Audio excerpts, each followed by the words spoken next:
Good afternoon. This is the Thurston County Board of County Commissioners for February 6, 2018. I'm Commissioner Bud Blake, Chair of the Board this year. I'd like to start off by doing some introductions. To my left is Commissioner Gary Edwards. To my right is Commissioner John Hutchins. To his right is Labanita Bomar, Clerk of the Board. To her right is the County Manager, Romero Chavez. And to his right is Elizabeth Petrus, Deputy Prosecuting Attorney. With that in mind, I'll ask everyone to rise and join us in the salute to the Pledge of Allegiance. And I'm going to ask our Emergency Management Director, Kurt Harden, to lead us in the Pledge of Allegiance. Pledge allegiance to the flag of the United States of America and to the republic for which it stands, one nation, under God, indivisible, with liberty and justice for all. Thank you, Kurt. All right. So now that we call the meeting to order, one item that we got to get out of the way is the approval of today's agenda. Is there a motion to? I move to approve the board with the agenda for February 6, 2018. Second. It's been moved and second to approve the Tuesday, February 6, 2018 agenda. All those in favor say aye. Aye. Aye, and that motion carries. And is there a motion for the board meeting minutes for January 23rd, 2018? I move to approve the board meeting minutes from January 23rd, 2018. Second. It's been moved and seconded. All those in favor say aye. Aye. Aye. Aye, and that motion carries as well.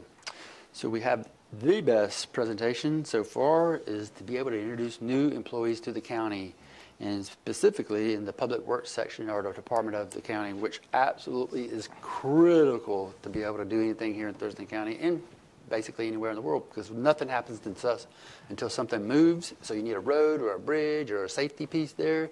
And we have Lynn here to introduce all the new employees that are with us for the Thurston County Public Works. Hello, Lynn. Hello.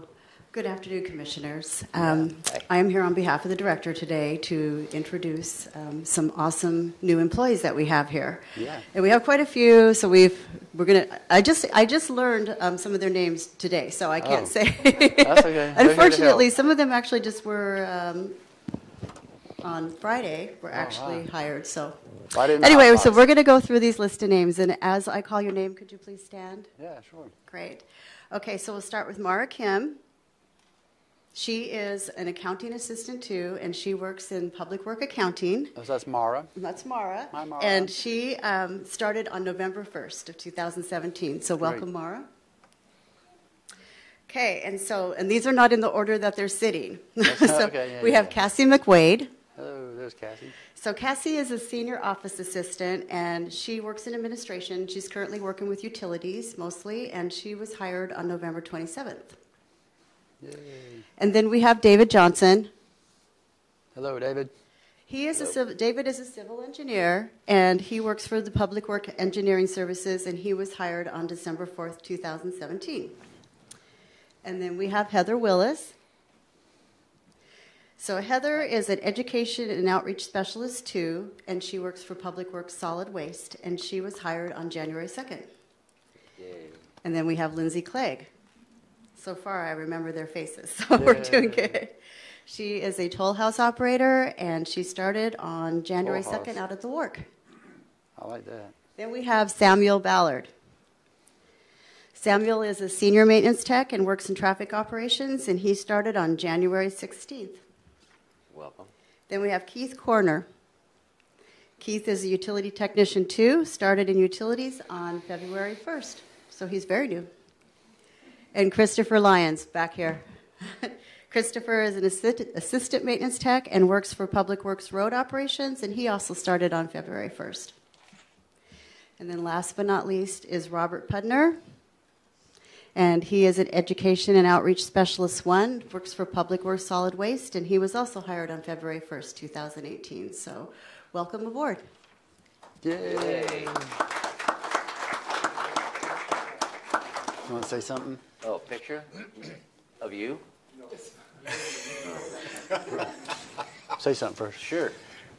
I just want to welcome all of you here, and you'll find that this is a great place to work. I've been hanging around here almost longer than Jeff, I guess, huh? Yeah. And so we've been around here a long time, and you'll find that this is a team effort, and we all are integral to the success of working for the citizens of Thurston County. So look forward to working with all of you. Hope you can come to a meeting and maybe watch a work session and understand exactly how it goes someday. I might need to go see them, how it works out there too. Huh? Yeah, well, yeah, you'll probably see us stumbling around getting in your way at some point. Are they all going to look like you if they hang around this long? Yeah. Well, we hope not. No. Welcome to the family, and it's just great to have you here at a BOCC meeting. This is wonderful. Thank you all.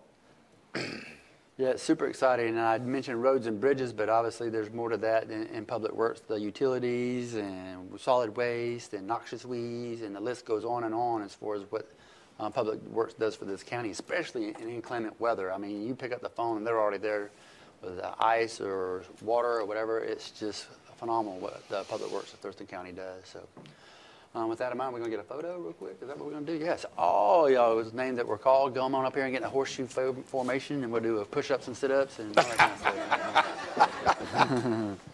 Yeah. Don't be shy. Oh, shoot. I'll stand by you because you're going to stand out in the photo, and then they'll see Go ahead, me. squeeze in there. They won't hardly be able to tell us apart. Where are they going to go, Ma? Right here? You get right there. Sure. Okay, ready? 1, 2, 3. I'm gonna do it this way too, sorry. Ready? 1, 2, 3. Okay, welcome aboard. Welcome aboard.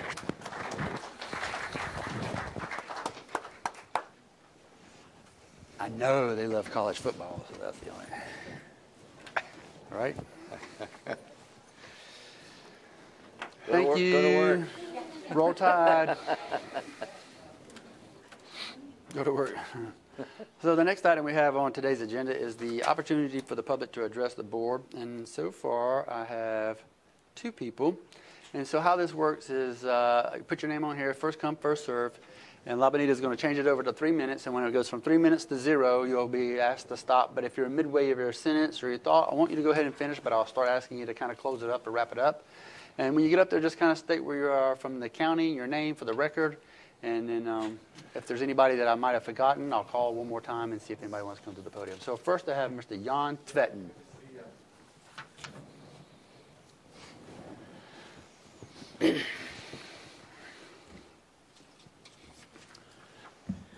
So, Commissioner, my name is Jan Tvetten. I live in Rochester. I've been there for 50 years. And I have prepared a memo or a letter that I have given to each member of the commission as well as staff. The subject is gophers and the problems that we are having to come to grips with that. I want to set a little background. Last year, I gave my son Todd 5 acres and Richard 2.5 acres adjacent to our house because I wanted them to live next to us if that was their desire. Last summer, both properties were surveyed and gophers were found on Todd's property. Since that time, he has prepared a HCP, and we'd like to take you down to paragraph 4. And you will recognize some of that. Thurston County does not have a U.S. Fish and Wildlife Service approved HCP, and Todd is in the process of having to develop his own HCP on his 5-acre project. Thurston County will be the supervisor and of the HCP consistent with the ITP, and Todd will be the on-site manager. The annual inspection will be performed by county staff. If the county had a U.S. Fish and Wildlife Service approved HCP, the county would establish its own rules and administer the implementation. U.S. Forest Service, Fish and Wildlife Branch Office, Region Office, and Interior Department, D.C., Washington, U.S. Fish and Wildlife, U.S. Fish and Wildlife, and NOAA, DOI, and Federal Register publication would not be required if the county had an HCP. Now let's go to paragraph 10 on page 6, and you will see there a statement that I copied from Tim Romansky. That's paragraph 6. Paragraph 6, I'm sorry. That's all right. And that's with the status and what's going to happen. And he says, once I review it and my comments are addressed, if I have any, I will circulate notice to NOA, and briefing memos in the Office of Approval. Then the package will get routed to the review and approval in our regional office. From there it gets loaded up to a database tracking system and sent to headquarters office in Washington, D.C. At this point, the process and timing of publication is out of my control. It will be briefed and approved at the Fish and Wildlife Service lands office and DOI before it can be published in the Federal Register for a 30-day comment period. After the project period, we should be able to make the permit decision rather easily. Thanks for your patience. End of quote. Now go to number 10. Okay. Number 10, it says the project is similar to the McLean project, previously approved by U.S. Fish and Wildlife, and we anticipate that the Environmental Species Act will refine the project to be an incidental taking, and that further analysis is categorically exempt under NEPA. It is beyond my belief that a project that with this classifications have to go all the way to Washington, D.C., be published in the Federal Register, and then for nationwide comments to construct their simple residence on the Rochester Prairie. Yes. Now, let's go to the prairie plants. Okay. One more, right? I have spent hours and hours on this project, and I appreciate you letting me have a little more than 2 minutes. Okay, go ahead. Go down to paragraph to number 2 under prairie plant critical areas. Please note that we have lived on the prairie for 50 years. So when I bought the property, the first thing the boys did, they took me out there and they said, now Dad, we want to manage this property so the prairie plants recover, come back. And we have done that.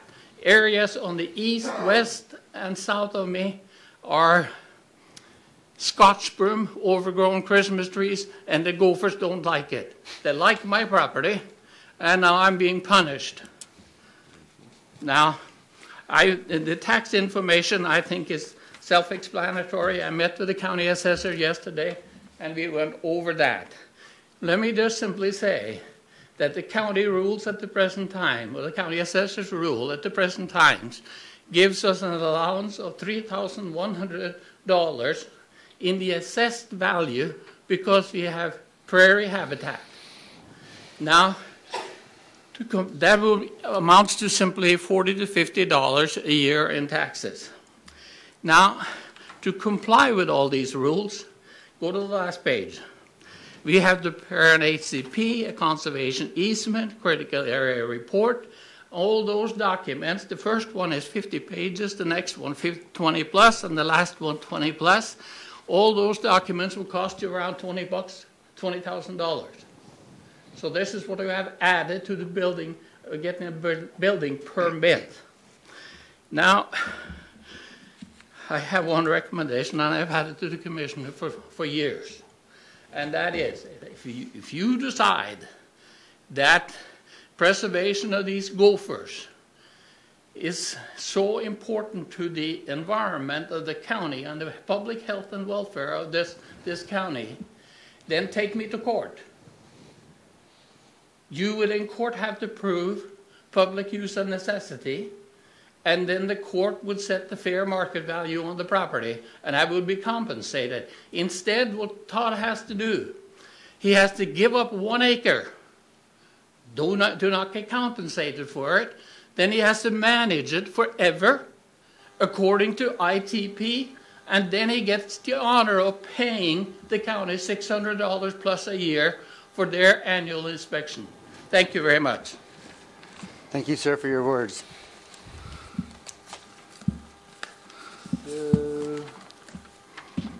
I just just kind of look out the audience and see by show of hands who would like to come to the podium to speak, because I've exhausted my list here and just wonder if there's anybody else in the audience. Looking once, twice. All right, we'll move on to the program. So the next item I have on the agenda is number 2, which is the county manager's update. And I'll turn to County Manager Ramiro Chavez, see what he has to say. I don't have any updates for you, commissioners, today. Okay, great. Cool. So the next step is item number 3, consent items. So today we have the consent items A through I, Alpha through India, and I'll ask if there's a motion to approve. I move to approve the consent items A through I. Second. It's been moved and seconded to approve the consent items A through I. All those in favor say aye. Aye. All right. Aye, and that motion carries.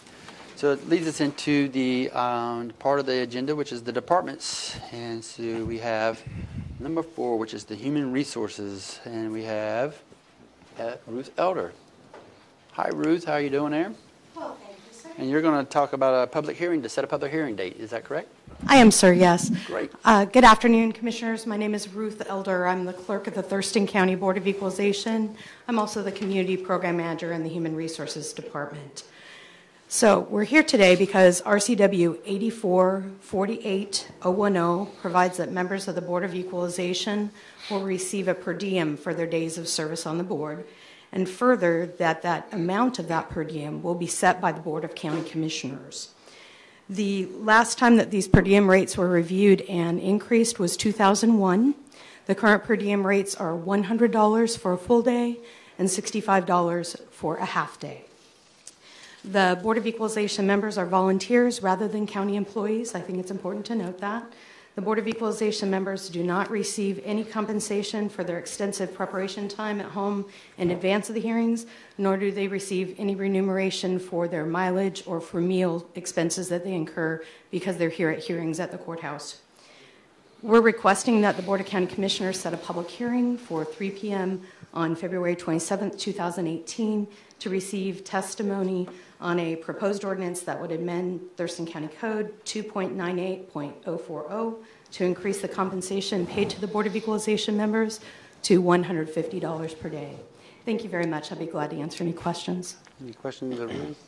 No, I don't. She's laid it all out good. No, I don't either, Ruth. Thank you. Sure. Is there a motion for this? I move to set a public hearing for Tuesday, February 27, 2018, at 3 p.m. or soon thereafter, as the matter may be heard, at the Thurston County Courthouse, Building 1 in Room 280, to consider an ordinance to amend Thurston County Code 2.98.040. Second. It's been moved and seconded as stated. All those in favor say aye. Aye. Aye, and their motion carries, Ruth. Thank you very much. You bet. Thank you. So we're going to move into the other department, which is the Public Works Department, and we have Matt Unzelman, who's a civil engineer. He's going to tell us a little bit about the project prospectus on a local agency agreement. Good afternoon, Commissioners. Public Works is requesting permission from the Board of County Commissioners to execute agreements with the Washington State Department of Transportation to authorize a little more than $2 million in federal funds to replace the Reeder Road Bridge that crosses over Beaver Creek, which is just north of Maytown Road, which is close to exit 95, Maytown exit. The current bridge consists of a deteriorated railroad car that is rusted through, lacks a sufficient foundation, and is weight restricted to light vehicle traffic only. Agricultural and logging equipment that needs to cross the bridge to do business on the other side of the bridge cannot currently cross legally. This bridge is the only remaining bridge in the county bridge inventory system, not including our trail system, that is structurally deficient. The new bridge will better accommodate heavy vehicles, high creek flows, fish passage, and future development as well. Once the agreements are executed, the design, right-of-way, and environmental processes can begin ahead of the planned construction project in the year 2020. Can I answer any questions? Can't just lay another railroad car across it, can you? Things have changed a little bit since the 60s. The 50s. Yeah. Can you lay out the total cost of the project and how much is the local match? So the local match, you're going to make me look it up, is, so this is 86.5 federally funded of the two, which comes out to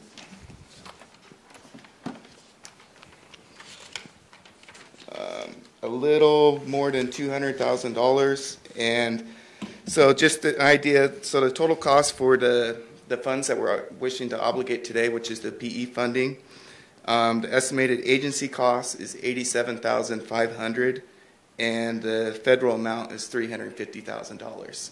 So basically that means we're matching their 86.5% of the project with 13.5% of our own funds.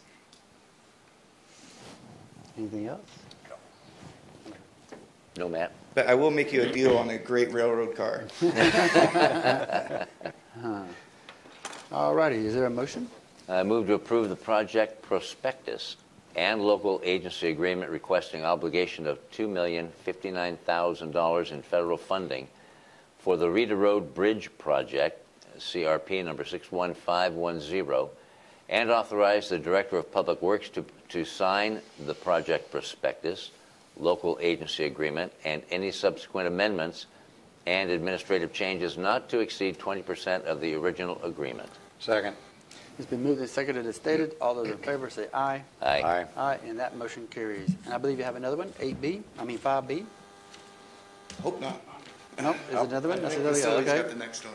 Oh, this, okay. So the Vasily Barata, huh? Yes. And you have one that's similar, but this is a county-wide restoration and resurfacing project, correct? Yes. Sure.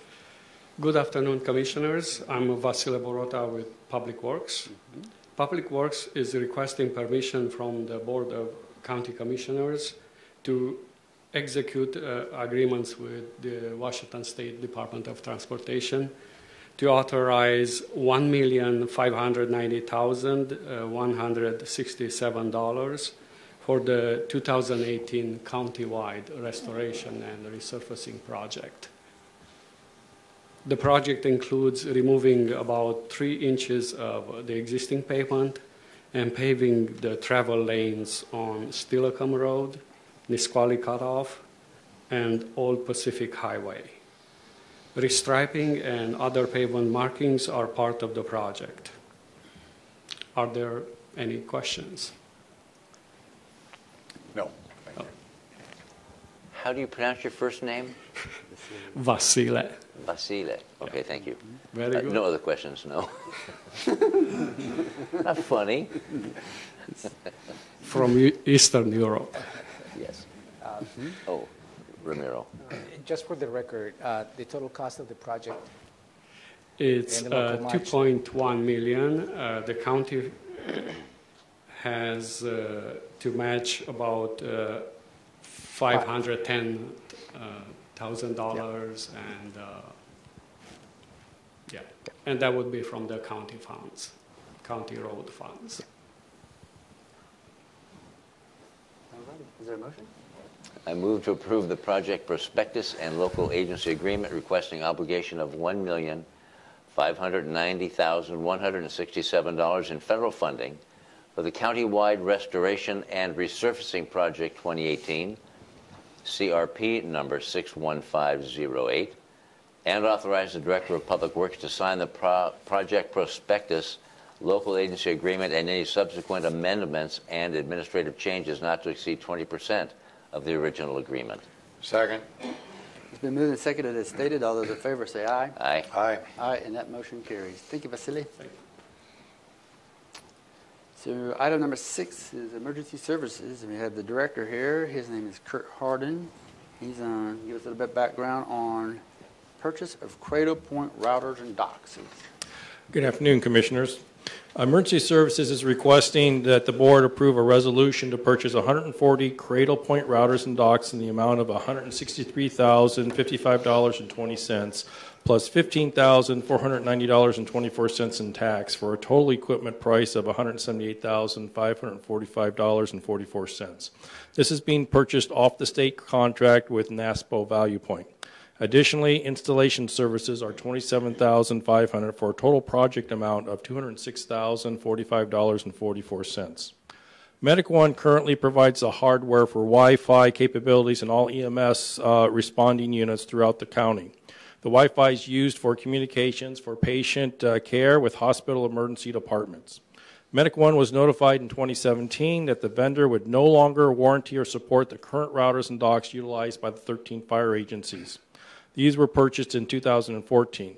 The equipment failure rate is averaging about 12 per month, and Medic One is down to one spare piece of equipment. The new equipment that we're looking at has more future software capability, has a smaller equipment footprint inside the EMS units, and it's more cost-effective package than its competitors.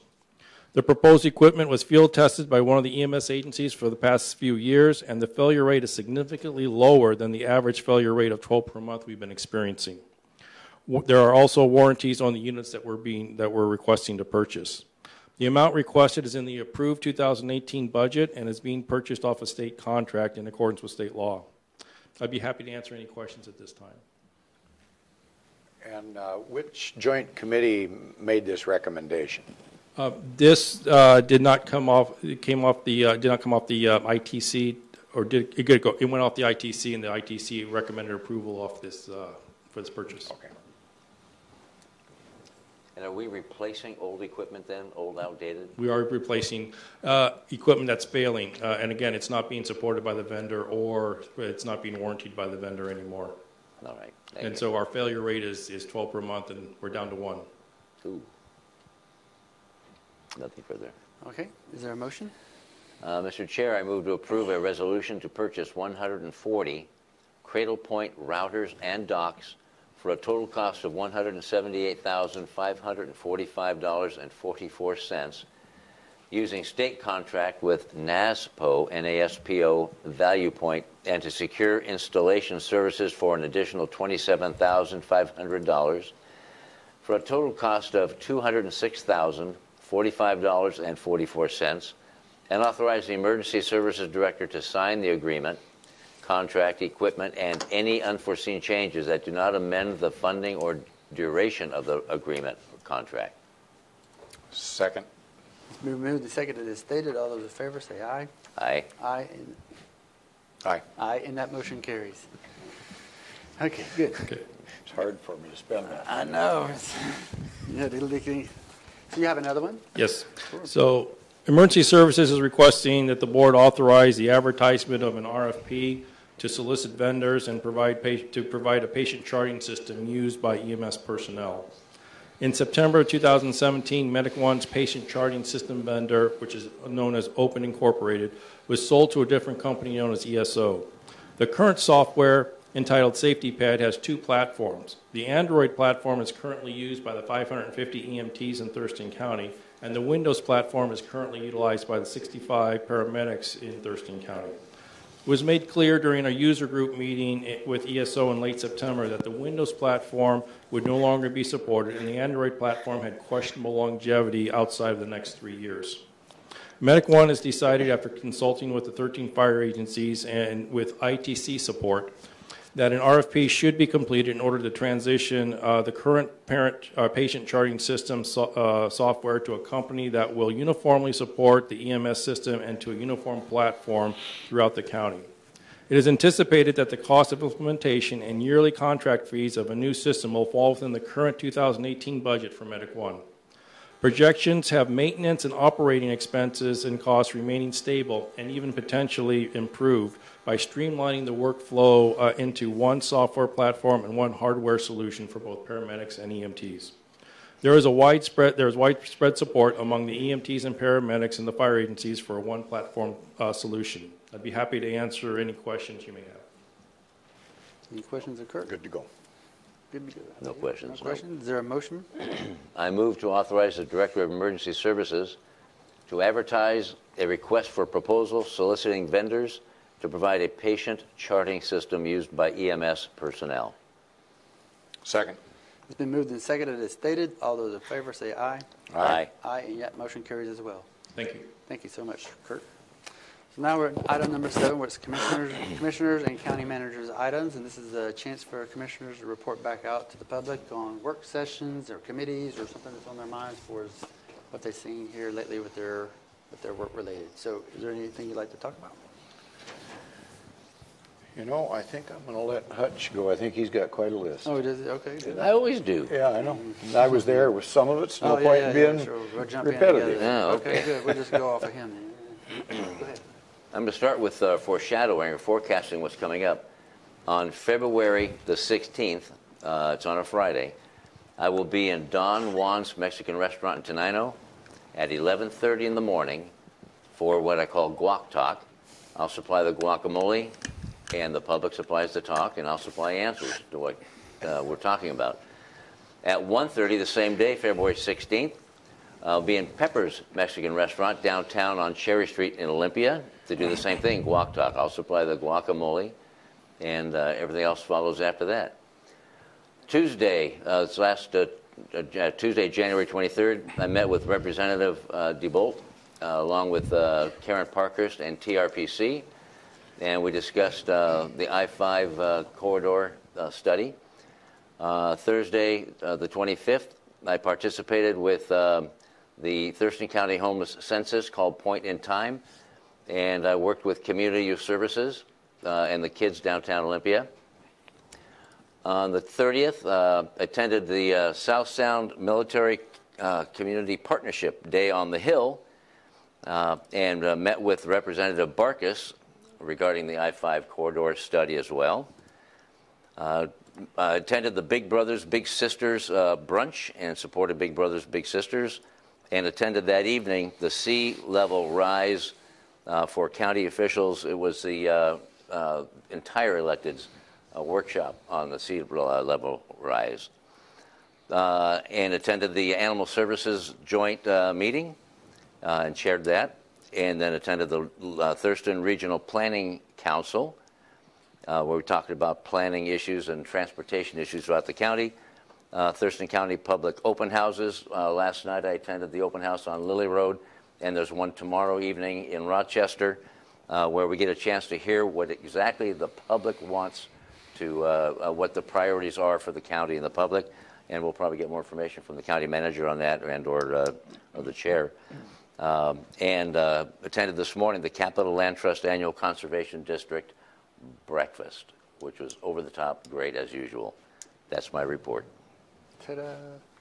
No, oh, I thought you were going to tag on.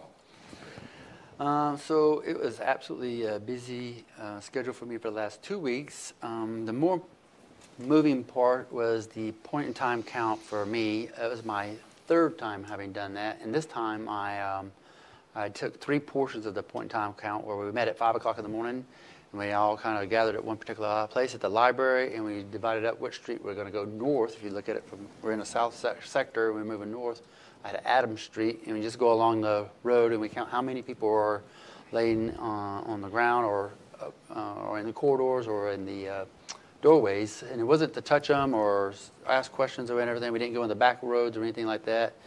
And then we only had 8 on my road when we get back up to the community council, to the community center.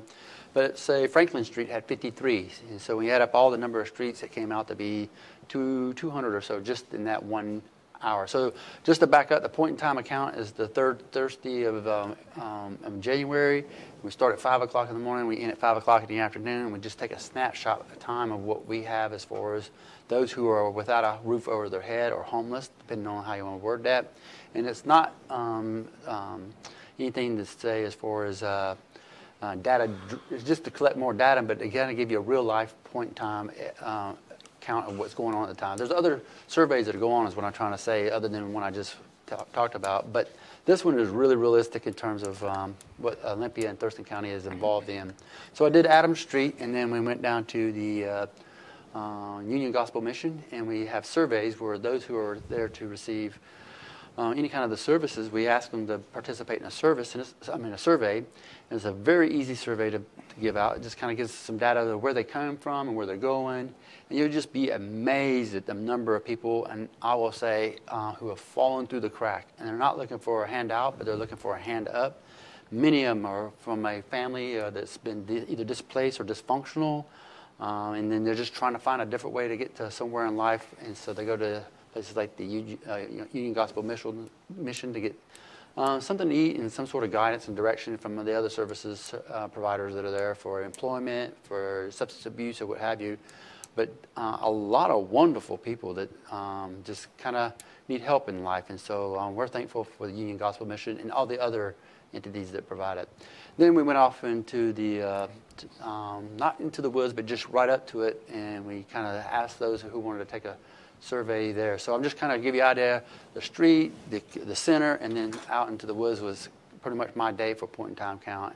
And it really is staggering the number of people who we help at the homeless and housing situation, and those who do not, I say, get that kind of service or that kind of attention.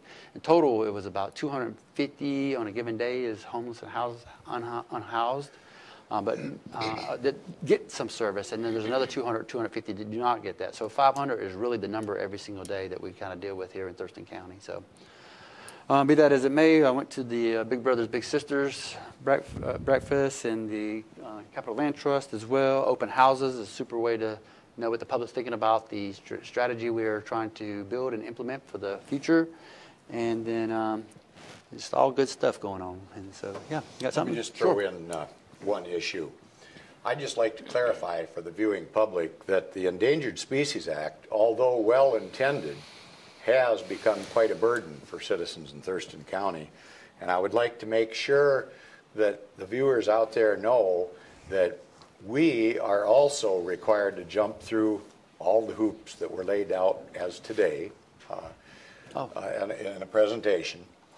And it's actually the federal government that is holding the big stick and requiring us to put these issues in place for the Mazama pocket gopher. It was certainly not a request of this county commission that we hold up citizens in utilizing their property, but we actually are in a situation where we have to abide by the federal law. Short of that, there would be all kinds of consequences, including probably quite a capital outlay to defend against any type of litigation that might be brought against us for not complying. So without going into depth on it, we sympathize with those of you out there that have to live through this, and we are struggling to get an HCP in place ourselves so that this won't be a necessity. I know if we got the gopher involved, you would be speaking up. That's good. That's very good. Yeah, absolutely. And you have another item? I just want to add to the point in time census that was done. This was my first time participating in that. And I volunteered, like I said, to go down to Community Youth Services and help that staff. And so we met at Rosie's Place, which is a shelter for the youth. And it was very interesting. I was serving coffee and making waffles and serving bacon. And as kids are waking up from wherever they're coming into Rosie's Place for warmth and to get something to eat. And then they were hooking up with services and receiving a blanket or receiving whatever they needed, some type of implement to help them. It could be a flashlight. And they're giving the information to the staff. And many of these kids were just cold and just hungry and a place to hang out and wanted some companionship. And I thought was really heartwarming is the number of services and organizations in our community that help and support this issue as well. Not only Union Gospel and other interfaith works and such, but Family Support Center. The Family Support Center, but Egan's out there by Ralph's Thriftway for lunch brought in a ton of hamburgers and French fries and drinks, and many, I can't say most, many of the kids said they've never had an Egan's burger. What? I thought, that's what I said. What? Are you serious? And I just think what a great way for a community, a business, to get truly involved, and that's not just a contribution, it was a commitment that they've made to our youth. And I was very touched by that. That was pretty cool. Something I take for granted. Yeah. And they've never had one, and I know they won't go anywhere else now. Thank you. You bet. Okay, with that in mind, I'll ask the county manager if he has any. Yeah, thank you, Commissioners. Let me walk you through your combined schedule for the next week. And the appointments that I'm going to be highlighting, it will include that at least 2 commissioners will be present. You may have individual appointments on your individual calendars, and those will not be part of my report. Beginning tomorrow, Wednesday, February the 7th, at 9 in the morning, you will have a briefing from the Washington State University Extension and related to the 2017 Impact Report. At 10 in the morning, you will have a meeting with the City of Olympia representatives related to the Courthouse Administrative Building Project. This is the second meeting that we have with city officials, and will be the second of many to come as to move forward on this particular project. At 11:15 tomorrow, you will have the opportunity to welcome new employees. 1:30 in the afternoon, tomorrow, February the 7th, you hear a briefing on the TST. That will be the Treatment Sales Tax 2018-2019 Community Grants. Well, you will hear some potential projects that you may want to consider award those grants to. 2 in the afternoon, you have an executive session to review the performance of a public employee for the county manager, I believe. And at 5 in the afternoon, you have an open house related to the Economic Alliance, and that will be located on the Center for Businesses and Innovation at 4220 6th Avenue, Lacey, Washington. And at 6 in the afternoon, some of you will be attending to the County Strategic Plan Open House. That's the 3rd open house that we have hosted, and that will be probably the last of the public outreach. As we have been reporting on the effort for the county's strategic plan update, we conducted a online survey. We also conducted a phone survey, followed by 2 public open houses. One was held last week in Rainier. The second was held last night at the Public Health and Social Services building. And again, the last one will be located tomorrow at the Rochester Middle School Commons, located at 9937 US 12, Rochester, Washington. Moving to Thursday, February the 8th, at 10 in the morning, you will have your regular commissions check-in, which I will be developing a specific agenda that will be published 24 hours in advance. At 5:30 in the afternoon, you have the Leadership Thurston County Distinguished Leaders Awards. That will be held at the Hotel RL, located at 2300 Evergreen Parkway Drive, Olympia, Washington, just 2 blocks down from this building. Friday, February the 9th, at 9 in the morning, Commissioner Hutchins and Commissioner Blake will review the Thurston Mason Behavioral Health Organization agenda. Saturday, February the 10th at 5 in the afternoon, you have the Straight from the Heart. That will be the 9th Annual United Way Dinner and Auction. That will be located on the Indian Summer Golf and Country Club, 5900 Troon Lane, Southeast, Olympia, Washington. And that will take us to next week. You have nothing on Monday, February the 12th, when you combine calendar. And that's the end of my report. Yeah, sure. We're going to talk about not having a meeting coming up. Sure. And 20 February? Thank you. Considering the Monday, February the 19th is a holiday, the regular board meeting that was scheduled for February the 20th, that will be a Tuesday, is being canceled. And I will remind the public next week for that as well. Okay, so the 20th of February will not be here. Okay. Anything else? Anything else? Yep. Is there a motion to adjourn? Happy birthday, Peanut. Move to adjourn the Board of County Commissioners meeting of February 6th, 2018. Second. It's been moved and seconded to adjourn. All those in favor say aye. Aye. Aye, and that motion carries.